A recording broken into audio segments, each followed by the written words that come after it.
In order to our becoming again one body, we must be all baptized by one Spirit, and all made to drink into one Spirit. 1 Corinthians 12, verse 13. It is the unity of the Spirit that we are to endeavor to keep in the bond of peace. Without His gracious aid, we shall not be able to regain it when lost. Our counsels will be foolish and carnal, and our endeavors feeble and abortive. Without this, it will want the essential characters of a scriptural and godly union. Ought it to be a union in the truth? He is the Spirit of truth, and it is His work to lead unto all truth. Ought it to be holy? He is the Spirit of holiness. In fine, it is He who produces and cherishes all those dispositions by which Christian union is cemented, and who counteracts all those principles which tend to its dissolution.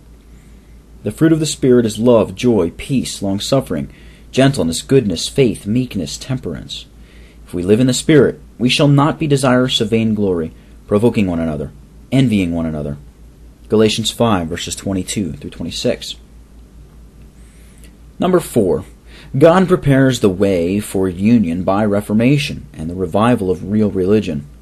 Abuses and a course of corrupt administration in a civil state excite discontent and sedition, and sometimes lead to open rebellion and anarchy. The corruption of the word and ordinances of God is one great cause of division and offenses in the church. The only way of effectually curing the evil is to remove the cause. Hence, the false prophets are severely reproved for healing the hurt of God's ancient people slightly, and promising peace to them while they remained impenitent and unreformed. When a wicked king asked, "Is it peace?"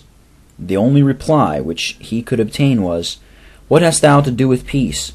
What peace, so long as the whoredoms of thy mother Jezebel and her witchcrafts are so many?" 2 Kings 10, verses 19 and 22. If religious societies are in a corrupt or declining state, their conjunction could only tend to aggravate their corruption and accelerate their decline.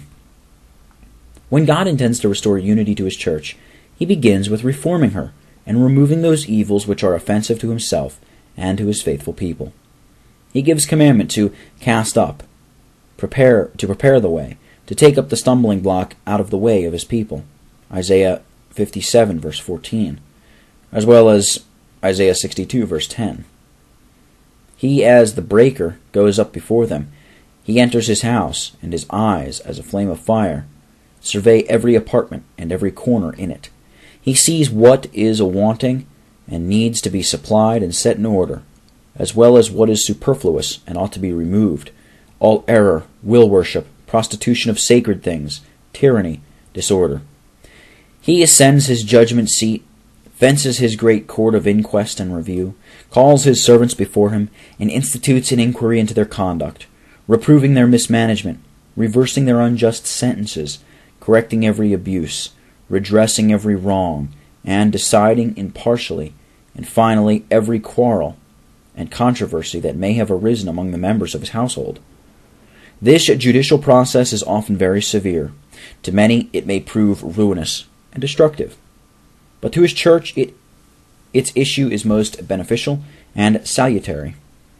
Who may abide the day of His coming, or who shall stand when He appeareth? He shall sit as a refiner and purifier of silver. He shall purify the sons of Levi, that they may offer a pure offering in righteousness. Then shall the offering of Judah and Jerusalem be pleasant unto the Lord, as in the days of old, and as in former years. Malachi 3, verses 2 through 4. Examine those promises which hold forth the prospect of reunion to the church. You will find this in every instance associated with her reformation. Does God promise, "They shall all serve me with one consent"? This is the fruit of a previous promise. "I will turn to the people a pure language." Does He say, "I will give them one heart"? He will do so when, quote, "they shall take away all the detestable things and all the abominations from thence," unquote. Ezekiel 11, verses 18 and 19.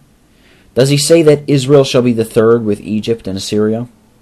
It is in the way of these two heathen nations being made to speak the language of Canaan and swear to the Lord of hosts that is, profess the true religion and devote themselves to the service of God. Isaiah 19, verses 18, 21, and 24. I ask your attention particularly to the predictions of the event immediately referred to in our text. The following declaration summarily announces the divine plan. Thus saith the Lord, in the day that I shall have cleansed you from all your iniquities, I will also cause you to dwell in the cities, and the waste places shall be built. Ezekiel 36, verse 33. How this purification shall be effected is declared in these words. I will sprinkle clean water upon you, and ye shall be clean. A new heart also will I give you, and I will put my spirit within you. Ezekiel 15, verses 25 through 27. The permanent effects of this reformation are predicted in a verse subsequent to the text. Quote, neither shall they defile themselves any more with their idols, nor with their detestable things, nor with any of their transgressions. But I will save them out of all their dwelling places, and therein they have sinned, and I will cleanse them, and so shall they be my people, and I will be their God. And here a footnote. Verse 23. The process is described in different language, but of the same import, in a preceding part of the prophecy. Quote, I will cause you to pass under the tithing rod. And here a footnote. This I believe commonly understood of the rod of correction. I am inclined to think that the allusion is to the rod of the tithing master, Leviticus 27, verse 32. The following is, in my opinion, the meaning of the passage. The persons more immediately referred to are the Jews, who, before the final destruction of Jerusalem by Nebuchadnezzar, had fled and taken refuge in Phoenicia and other countries bordering upon Judea, who flattered themselves that they should soon be able to return to their own land, though they still cherished their idolatrous inclinations, and who had sent their elders to Ezekiel to obtain, if possible, a response from God favorable to their wishes. The prophet is directed to inform them that what cometh out of their mind shall not at all be, and that they shall be forced out of the countries where they now reside, and brought into the wilderness of the people, Chaldea. And there God will plead his controversy with them, as he had done with their fathers in the wilderness of the land of Egypt, or into which they came after being brought out of Egypt. More particularly, he will cause them to pass under the tithing rod, setting aside a 10th part of them for himself. And for this part he will remember his covenant in the days of their youth, and establish unto them an everlasting covenant. The 9 parts he will treat as he had treated the bulk of the generation that came out of Egypt. He will purge them out as rebels. They shall not enter into the land of Israel, but may go and serve every one his idols where he chooses.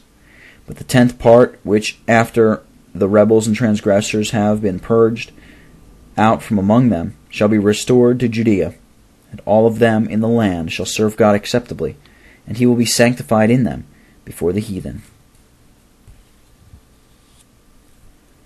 And I will bring you into the land of your covenant, and I will purge you, and I will purge out from among you the rebels and them that transgress against me.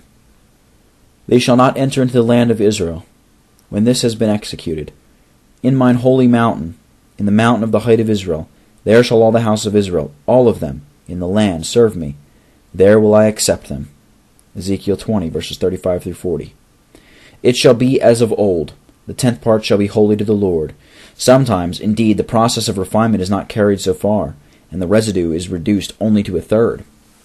It shall come to pass that in the land, saith the Lord, 2 parts therein shall be cut off and die, but the 3rd shall be left therein. And I will bring the 3rd part through the fire,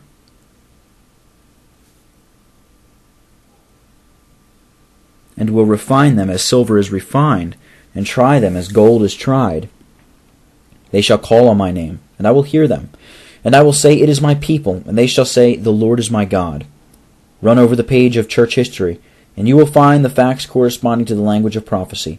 Her unions have been preceded by reformations. This was the case in the days of Hezekiah. That pious and reforming monarch not only removed the monuments of idolatry, but also brake in pieces the brazen serpent that Moses had made, because the children of Israel did burn incense to it. 2 Kings 18, verse 4. He opened the house of the Lord and excited the priests and Levites to sanctify it. to offer the burnt offerings upon the altar, and to celebrate the praises of God, according to the commandment of David, and of Gad, the king's seer, and of Nathan the prophet. After this he sent posts with letters through all Israel and Judah, inviting the people of both kingdoms to turn again to the Lord, enter into his sanctuary, and keep the solemn Passover which he had indicted.